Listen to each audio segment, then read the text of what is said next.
자, 프리뷰입니다. 이번 주는 주중 라운드가 있죠. 주말에는 FA컵이 펼쳐집니다.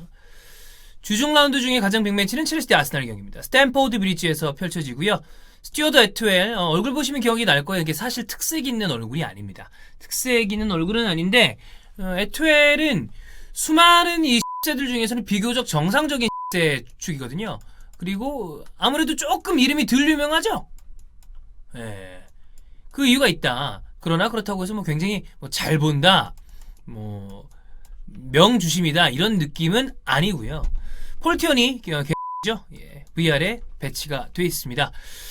직전 라운드에서 첼시는 뉴캐슬에게 패배를 했고요. 아스날은 셰필드와 홈 경기에서 무승부를 했습니다. 과연 어떤 포인트가 있는지 체크를 해보도록 하겠습니다. 최근 5경기 3승 1무 1패, 나쁜 느낌은 아닙니다. 리그로 볼까요? 2승 1무 2패.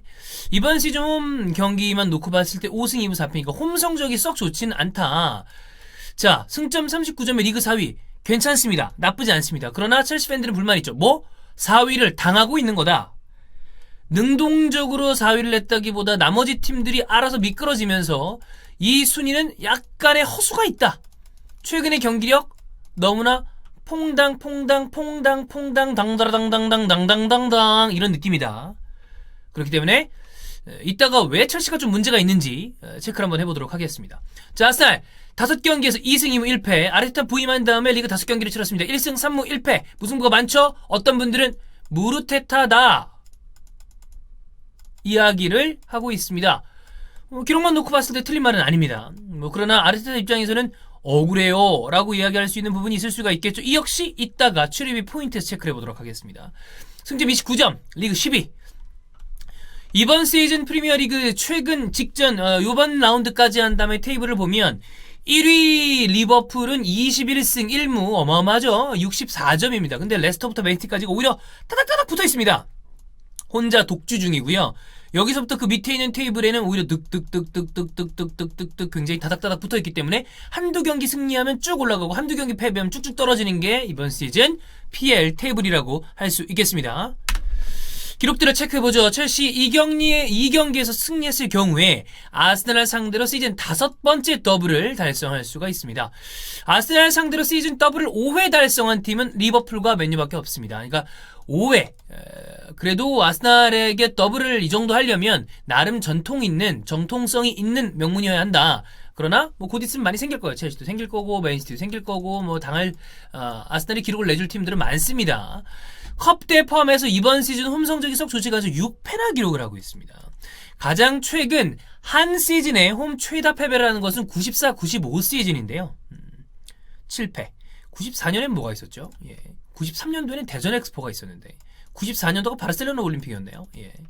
맞나요? 어쨌거나 이때는 7패를 기록을 했다고 하죠. 만약에 사실 지금 어떤 느낌이라면 패배가 없진 않을 것 같거든. 그러니까 아마 패배는 좀 안 좋은 기록이 세워지지 않을까 싶습니다.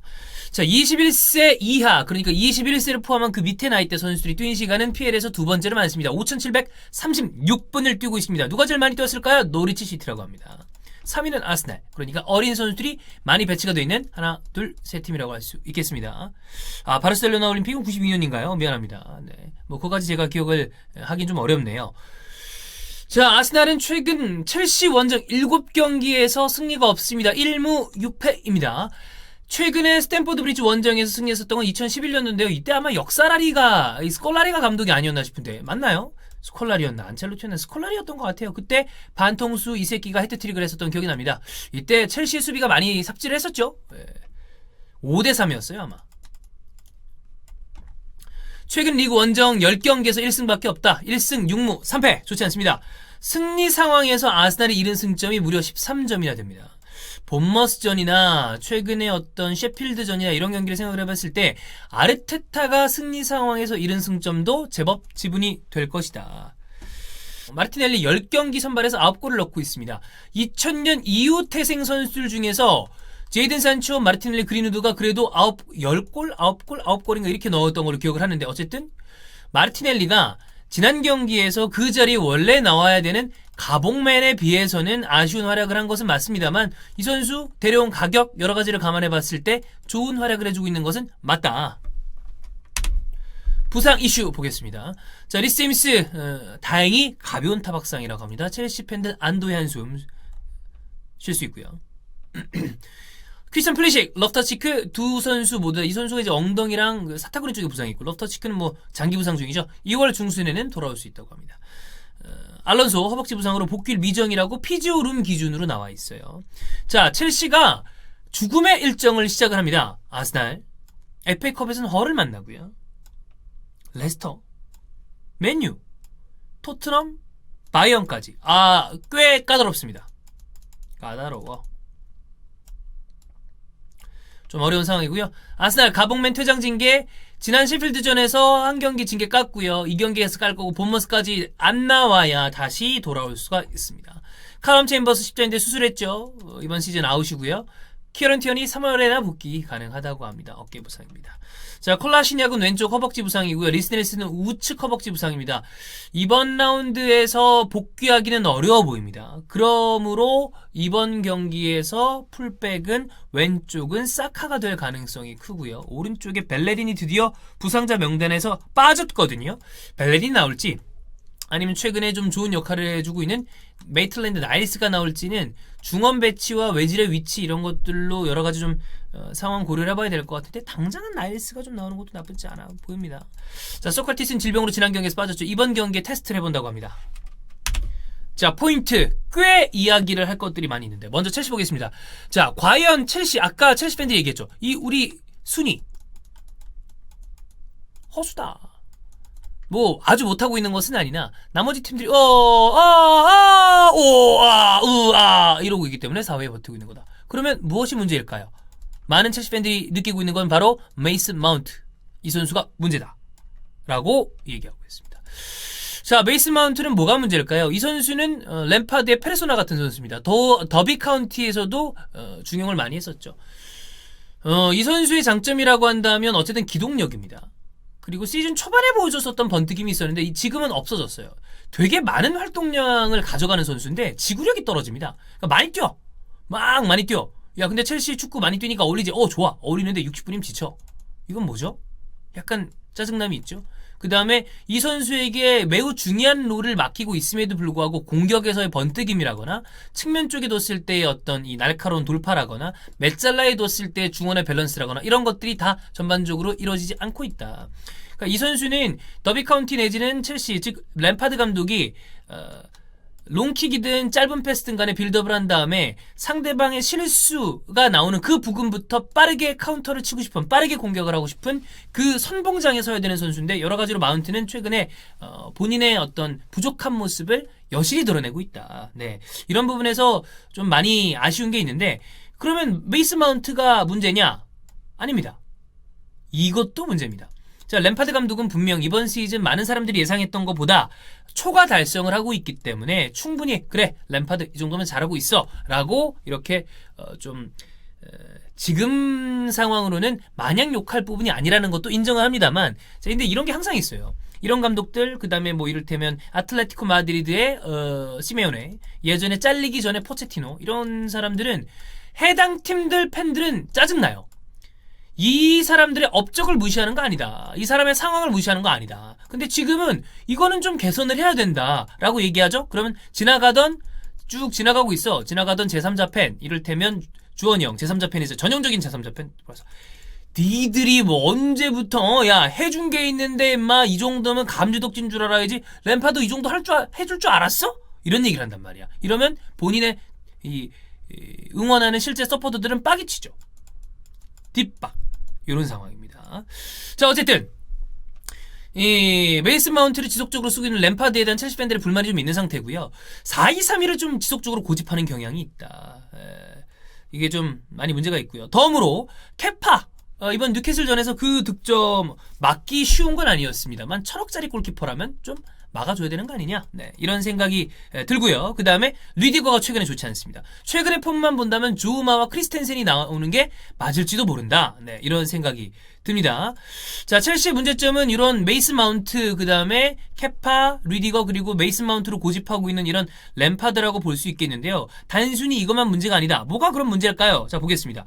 겨울 이적 시장에 뭔가 보강을 해야 된다. 왜 사람들이 빨리 보강을 하려고 그럴까? 그 다음에 왜 첼시는 민기적거릴까? 이거에 대한 이야기를 한번 해보도록 하겠습니다.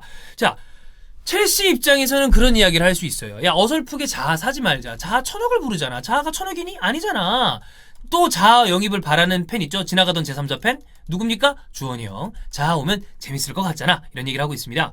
자, 그러나 첼시 팬들은 자아를 바라고 있지 않거든요. 왜? 제이든 산초나 티모 베르너 더 검증된 자원을 쓰고 싶다. 왜냐하면 리스 제임스한테 자아는 시험을 자체적으로 수행평가를 받는데 탈락을 했단 말이야. 그러면 사고 싶지 않거든요. 자, 이런 상황입니다. 자, 산초 베르너 같은 확실한 자원을 사고 싶어. 그러나 겨울엔 살 수가 없어요. 라이프찌히 도르트문트가 바보입니까? 겨울에 팔게? 챔스도 해야 되고 리그에서 우승 경쟁도 해야 되는데 왜 팔아? 그러면 야, 겨울 이적 시장에 이거 사야 되냐 말아야 되냐 민기적 되고 있습니다. 자, 이렇게 되면 어떻게 되죠? 빨리 포워드 자원에서 지원이 와야 되는데 지원이 없어. 그러면 성적이 좋지가 않아요. 아, 성적이 떨어져요. 자, 이러면 챔스 티켓 경쟁 탈락해요. 자, 그럼 여름 이적 시장이 왔어. 야, 그래, 이제 우리 여름 이적 시장에 도르트문트랑 뭐 라이프찌히가 판다 쳐. 당연히 안 팔라고 그러겠지. 근데 판다 칩시다. 딱 제의를 했어. 그럼 얘네들이 팀에서 오케이, 데려가. 근데 산초랑 베르너 입장에서 딱 봤는데 챔스에 못 나가네? 응, 안 가. 이렇게 된다는 거죠. 그렇기 때문에 겨울 이적 시장에 누군가라도 데려오는 것이 필요하다. 왜냐하면 챔스 티켓을 따는 게 초과 달성이라고 생각을 했어. 근데 여름 이적 시장에 누군가를 제대로 데려오기 위해서는 챔스 티켓이 필요하단 말이야. 겨울 이적 시장에도 좀 빠르게 움직일 필요가 있다. 자, 아스날의 문제점 체크해봐야죠. 현재 아르테타가 변화시킨 아스날 굉장히 고무적입니다. 그러나 문제점은 있다. 뭐가 문제일까요? 1번 몇 년 동안 누적된 패배의식. 자, 벵거 말년을 생각해 보십시오. 제가 참 좋아하는 감독입니다만 마지막 성적은 좋지가 않았죠. 그 다음에 데려온 사람이 누구였습니까? 에메리입니다. 이 아스날의 전 감독. 특히나 이번 시즌 에메리가 경질되기 직전까지의 성적 패배의식. 단적으로 비교를 해보겠습니다. 리버풀이랑 비교를 하면 안 되지만 해볼게요. 리버풀은 지금 이제 유럽 최고의 팀이기 때문에 비교하는 것은 맞지 않아요. 그러나 제일 잘 나가는 팀이랑 비교를 해봐야지. 이 팀은 0대0의 상황에서도 쫄지 않습니다. 왜? 이길 거라는 자신감이 있기 때문에. 왜? 우리가 존나 잘하니까. 이런 생각을 가지고 있습니다. 아스날도 그랬던 적이 있습니다. 2001년, 2003년 제가 고등학생 때죠. 이때는 아스날도 그랬어. 뭐 이를테면 80분까지 0대0이야. 그렇게 걱정이 안 돼. 왜? 이길 거거든. 그럼 앙리가 골 넣어서 이깁니다. 앙리가 골을 못 넣어? 그러면 하프타임에 갑자기 뭐 질베르투 실바, 에두 이런 사람들이 골을 넣어. 이기니까 걱정이 안 돼. 선수들 자신 사이에서도 유대관계 위닝 멘탈리티가 장착이 돼 있어요. 근데 이제 아스날은 그런 거 없습니다. 우리가 패스를 할 때도 자신감이 없어. 저기 가다가 뺏기면 어떡하지? 됐다.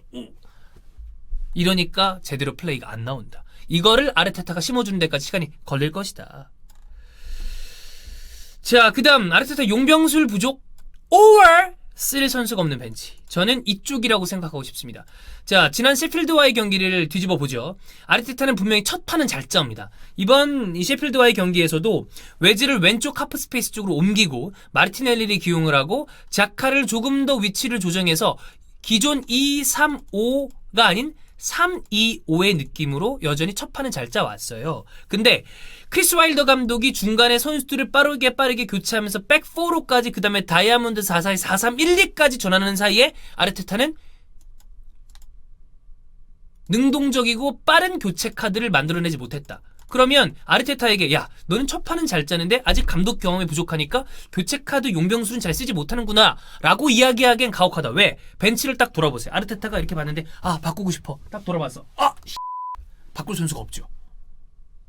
그렇기 때문에 아직은 용병술 부족이라고 이야기하기보다는 쓸 선수가 제대로 없다라는 쪽에 더 저는 이 무게감을 두고 싶습니다. 자, 그 다음 체력 고갈이 70분부터 나타납니다. 이거는 거의 매 경기에서 나타나고 있는 부분인데요. 왜냐하면 팀 단위의 프레싱을 처음 해보는 겁니다. 이건.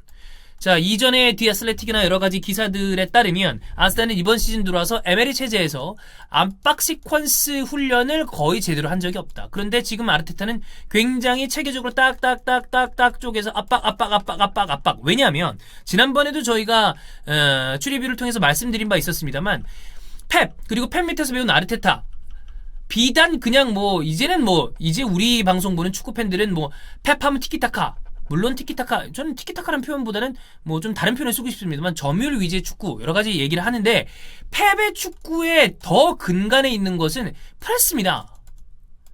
6초를 압박이 없으면 펩의 축구는 완성되지 않아요. 왜냐하면 우리가 점유를 하고 있어야 우리가 원하는 축구가 나오니까. 상대방이 공을 뺏어가는 순간 6초 안에 그 공을 다시 뺏어온다. 그게 펩 축구의 근간입니다. 이 밑에서 배운 아르테타 역시 그것을 기본으로 하고 있습니다. 근데 이걸 한 번도 안 해봤단 말이야. 그 전에 아스날이 했던 거는 그냥 서로 막 중구난방으로 놀다가 기행두지만 으아 그냥 존나 뛰어댕기는 밖에 안 했죠. 근데 그러다가 이렇게 제대로 체계적으로 압박을 하니까 70분 되면 너무 지쳐. 너무 지쳐. 이런 생각이 든다는 거지. 체력 고갈이 문제다. 이거는 이번 시즌 안에 고쳐지기는 쉽지 않을 것입니다. 그리고 전방에 있을 라카제트의 폼도 문제입니다. 3, 2, 1, 4라고 봤을 때 이 1이 비단 외질뿐만이 아니라 이 라카제트가 등져주면서 양쪽 측면에 풀백이든 인사이드로 파고드는 리스넬슨이든 니콜라스 페페든 외질이든 오바메양이든 마티넬리한테 줘야 되는데 등져주는 건 그렇다 치는데 이지 찬스에서 공을 너무 날려먹는다. 라카제트를 이용하기 위해서 오바메양을 약간 측면으로 움직이는 것까지 감수를 했음에도 불구하고 문제가 있죠. 이 네 가지가 지금 보이는 아스날의 부족한 점이라고 할 수 있겠습니다. 자, 얼마 전에 아르테타가 부임한 다음에 첼시 경기를 했습니다. 에미레이츠 스타디움에서 1대2로 패배를 했죠. 전반전 35분까지의 경기력은 완벽했습니다. 왜 그런지 모르겠지만 첼시가 이상한 백스리를 들고 나왔어요. 그러나 램파드 감독은 자신의 실수를 인정하고 35분에 곧바로 조르지뉴를 투입한 다음에 경기를 뒤집었죠. 조르지뉴 투입은 신의 한 수였습니다. 자, 근데 이제 아스날 팬들 입장에서 억울할 수 있는 부분은 몇 번의 크리티컬한 파울 장면에서 조르지뉴가 충분히 퇴장을 당할 수 있었음에도 불구하고 퇴장하지 않았던 그 심판의 판정 때문에 좀 짜증이 났었죠. 그러나 이게 아니더라도 아스날은 그날 35분부터 경기 끝나기 90분까지 55분 정도의 시간을 첼시에게 리드를 당했기 때문에 첼시가 이길 수 있을 만한 경기였다라고 볼 수 있겠습니다.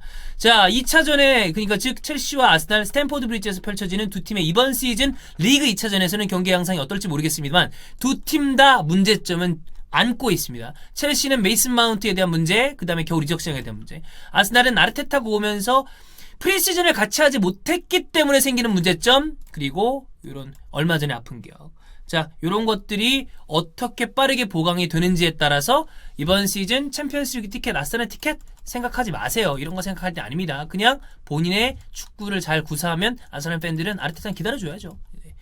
이 정도로 생각하면 될 것 같습니다. 자, 이 경기 이스타TV에서 새벽에 함께 하시면 되겠습니다. 프리뷰 여기까지 하겠습니다.